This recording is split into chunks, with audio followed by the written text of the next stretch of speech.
someone is running a game on you right now. Not yesterday. Not in some abstract future scenario you can safely distance yourself from. Right now, while you're reading this, there is a person in your life, maybe at work, maybe in your circle, maybe sleeping under the same roof, who has taken careful measure of you and decided you are manageable. They have studied your reactions. They know which words make you defensive. They know how long it takes before you fold. They know which rooms make you shrink and which relationships make you desperate to belong. They have mapped your patterns the way a hunter maps terrain, slowly, patiently, without announcing themselves. And they are using that map every single time they walk into a room with you. And here's the part that should stop you cold. You've been helping them do it. Not because you're weak, not because you're stupid, because you were raised to believe that honesty disarms people, that vulnerability builds trust, that if you just explain yourself clearly enough, the misunderstanding will dissolve and the other person will finally see you the way you actually are. That was the first mistake. The second mistake was reacting. Every time they pushed, you pushed back. Every time they twisted the narrative, you tried to correct it. Every time they diminished you in public, you felt the heat rise in your chest and you showed it. And they catalogued that too. Filed it, saved it for later, used it precisely when it would do the most damage. What follows is not a therapy session. It is not an invitation to feel better about what's happening to you. It is not an exercise in self-compassion or a reminder that you deserve better. All of that may be true. None of it is useful right now. What follows is something colder, more precise, and considerably more dangerous to the people who have been counting on you to stay exactly as you are. Nietzsche didn't write for the comfortable. He wrote for the surrounded. He wrote for the person who has finally stopped asking whether the game is fair and started asking how to win it. That's what this is. 10 moves, drawn from the coldest strategic minds in human history. And by the time you reach the last one, the person who has been playing you will not recognize what they're looking at. That is the point. Trick number 1, become unreadable. Right now, the dirty player in your life has a mental model of you. They know you'll smile when you're nervous. They know you'll over-explain when you feel accused. They know your face changes before your mouth does.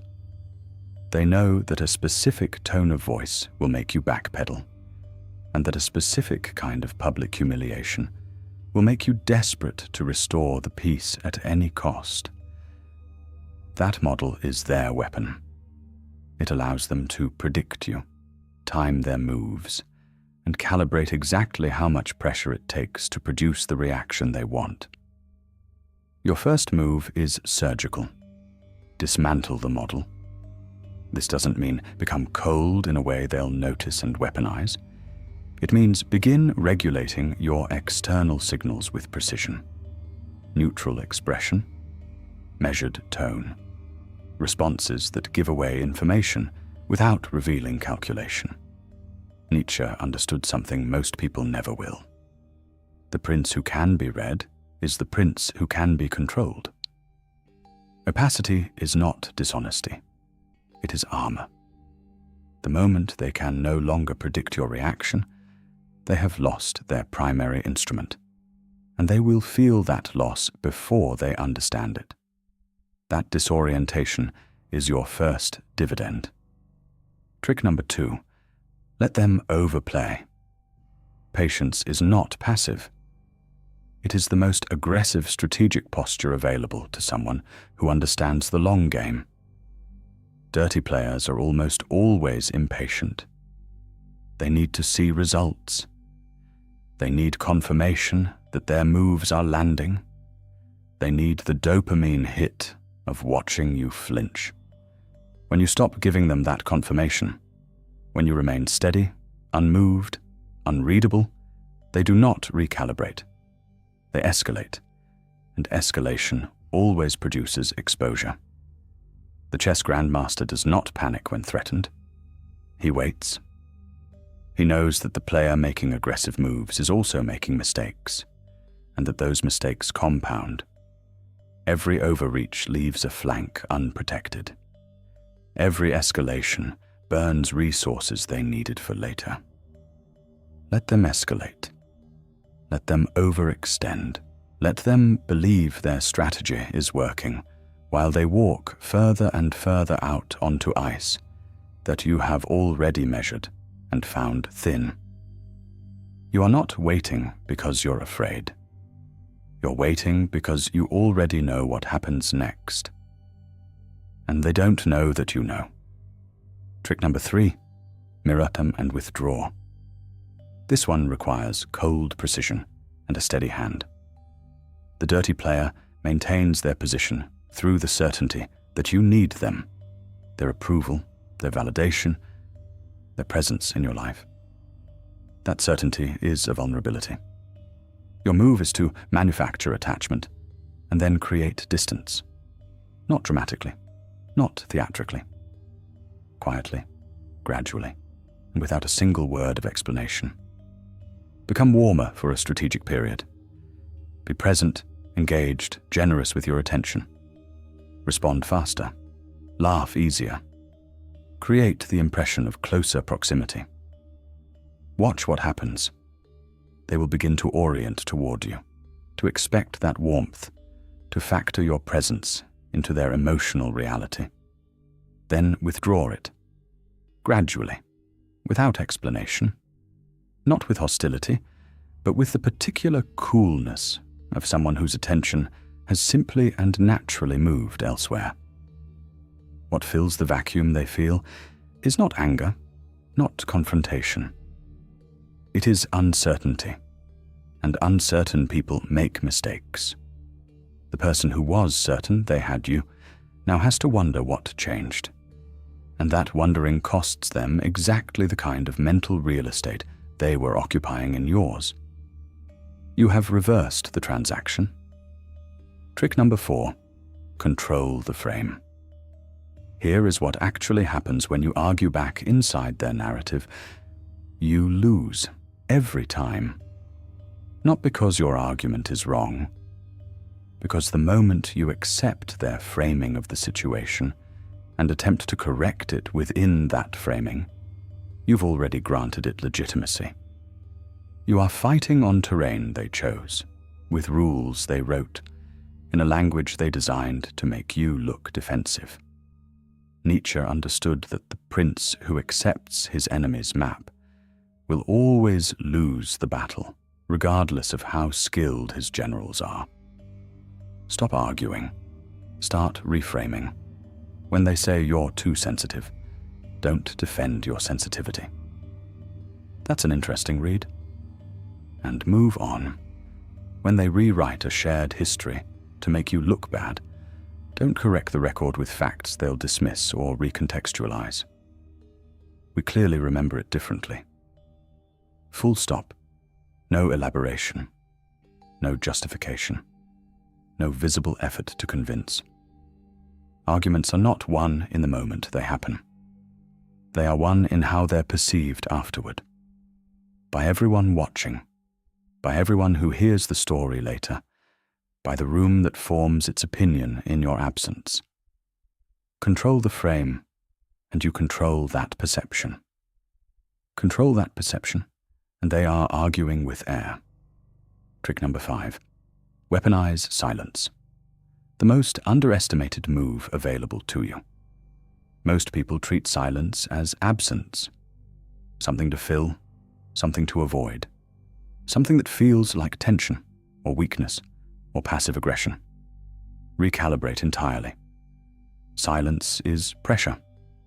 Pure, directional, unrefusable pressure that requires no justification and leaves no evidence. When someone says something manipulative, and you respond with a 5-second pause and then continue as if they hadn't spoken, what you have communicated is not confusion. You have communicated that their move didn't register, that they didn't land, that the weapon discharged and hit nothing. The sniper doesn't fire at every target. He chooses his moment, and the choosing is itself the power. Dirty players depend on reaction the way fire depends on oxygen. Reaction confirms their relevance. It tells them the game is still running. Take that confirmation away, and you have removed something they cannot easily replace. Let silence do work that words never could. Let your stillness function as a verdict. Let them sit in the particular discomfort of having played a move that produced absolutely nothing. Nothing is devastating to someone who needs everything. Now stop. Because most people who encounter these moves have already tried the other approach. The confrontation that spiraled into something they recorded or twisted. The defense that somehow became more evidence against you. The emotional outburst that they described to everyone who wasn't in the room, leaving their version of events as the only version most people ever heard. You tried the reactive approach. You know what it costs. You know how it ends. And here is the reframe that the entire second half of this demands. This is not about punishment. It is not about becoming the villain in a story that doesn't deserve your energy. This is about something much more significant and much more permanent. It is about removing yourself, structurally, psychologically, irreversibly, from the grip of a game you never agreed to play, and replacing the ground beneath your feet with something they cannot reach, cannot read, and cannot use. That is what the next 5 moves accomplish. Trick number 6. Maintain total information asymmetry. They know too much about you. That ends now. Not by being evasive in a way they'll notice and weaponize. Why are you being so secretive? Is a move you've probably already seen. But by simply becoming more selective, more deliberate, more architectural about what you share and with whom. Stop volunteering your plans. Stop narrating your decisions. Stop letting them into the internal processes that currently give them advance warning about where you'll be most exposed. Expose nothing. Observe everything. Let them keep talking. People in positions of manufactured power almost always do, because talking makes them feel in control, while you quietly accumulate information they don't know they're providing. Sun Tzu and Nietzsche agreed on this fundamental principle. The strategist who knows more than he reveals holds an advantage that cannot be overcome by talent alone. You become the iceberg. Calm, slow-moving, unremarkable on the surface. They keep attacking what's visible, while 9/10 of your position remains completely invisible to them. Information is currency. Stop spending yours freely. Start collecting theirs systematically. The asymmetry compounds with time. Trick number 7. Become indispensable. The most elegant countermove in the entire arsenal. When you are genuinely, structurally valuable, when your skills, your judgment, your network, your presence produces results that are difficult or impossible to replicate, betrayal stops being a viable strategic option for the people around you. This is not about performing value or manufacturing the impression of importance.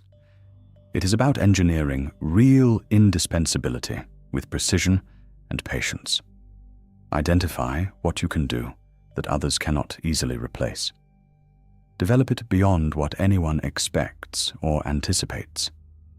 Position yourself so that the calculus of targeting you becomes unfavorable, not because they've suddenly developed ethics, but because the math stops working in their favor.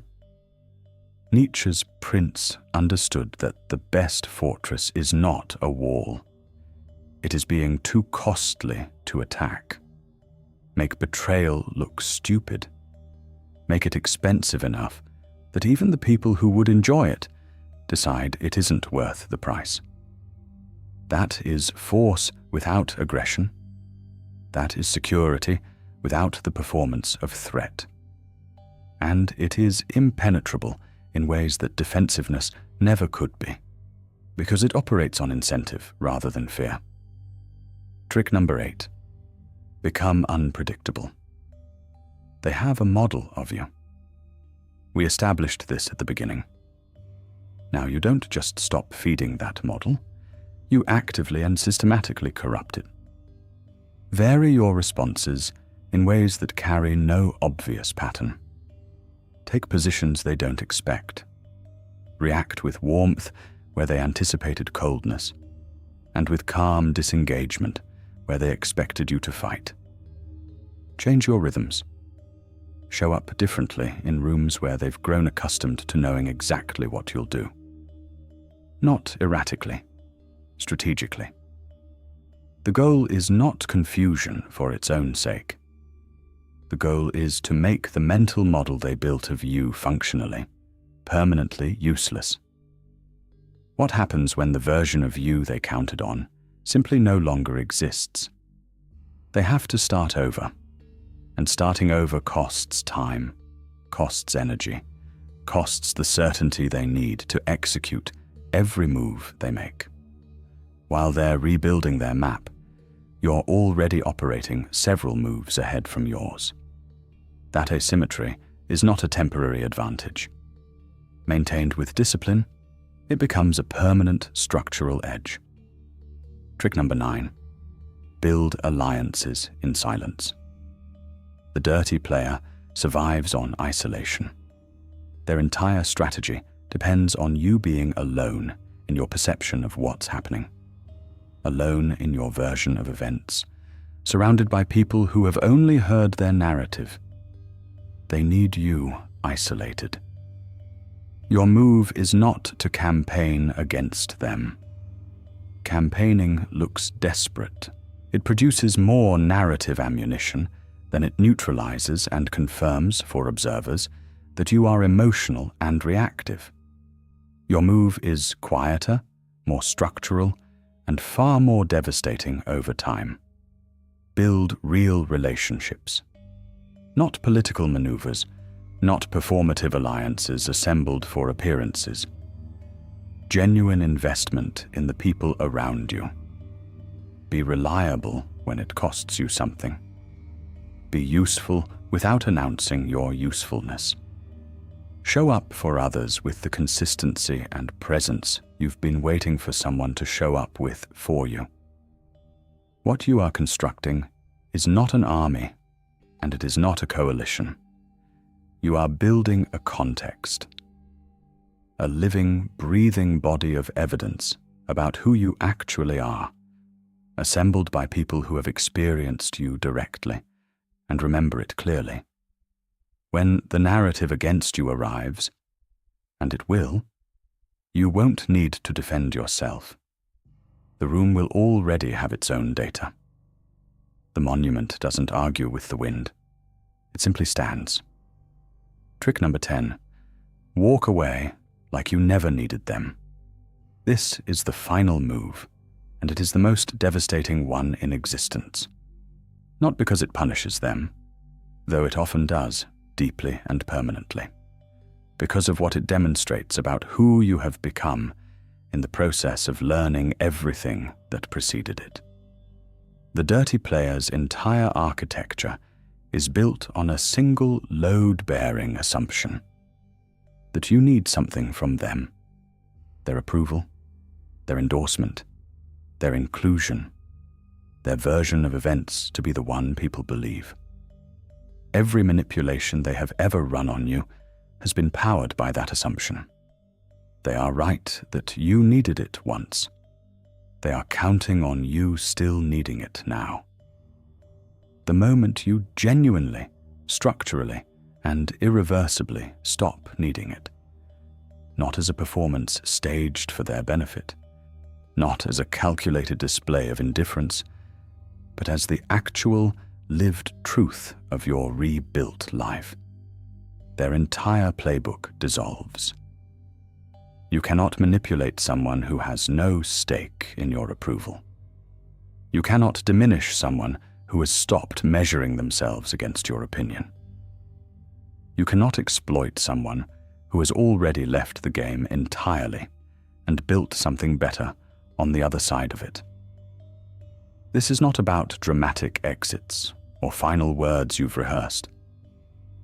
It is about the quiet, definitive, and total reorientation of your energy towards something they are not part of. Build your work. Build your life.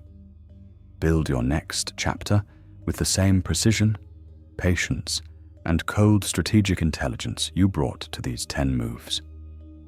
Let the distance accumulate. Let your silence become its own statement. And let the results do what no argument ever could. Here is what they never recover from: watching you thrive without them. Watching you operate at a level they didn't believe you could reach, with people they didn't know you were building relationships with, on a path they never saw you laying down beneath their feet while they were busy managing you.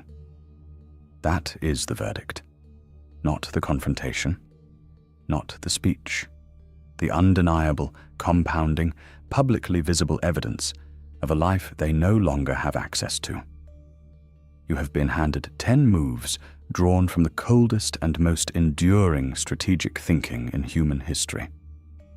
Not tricks for the petty, not tactics for the merely angry. A complete and battle-tested architecture for someone who has decided, finally, completely, and without the possibility of reversal, that they are done being managed by people who built their entire strategy around a version of you that no longer exists. The person who walks away from this is not a victim who learned to fight dirty. They are someone who understands the game clearly enough to transcend it. Someone whose silence now carries weight that used to require words. Someone whose exits cost people something real. Someone whose presence in a room has shifted, not because they performed confidence, but because the ground beneath them is solid in a way it wasn't before all of this began. They tested you. They measured you.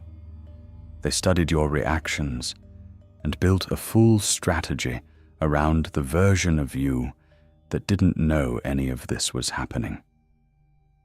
That version is gone. Now they'll have to figure out what they're dealing with. They won't.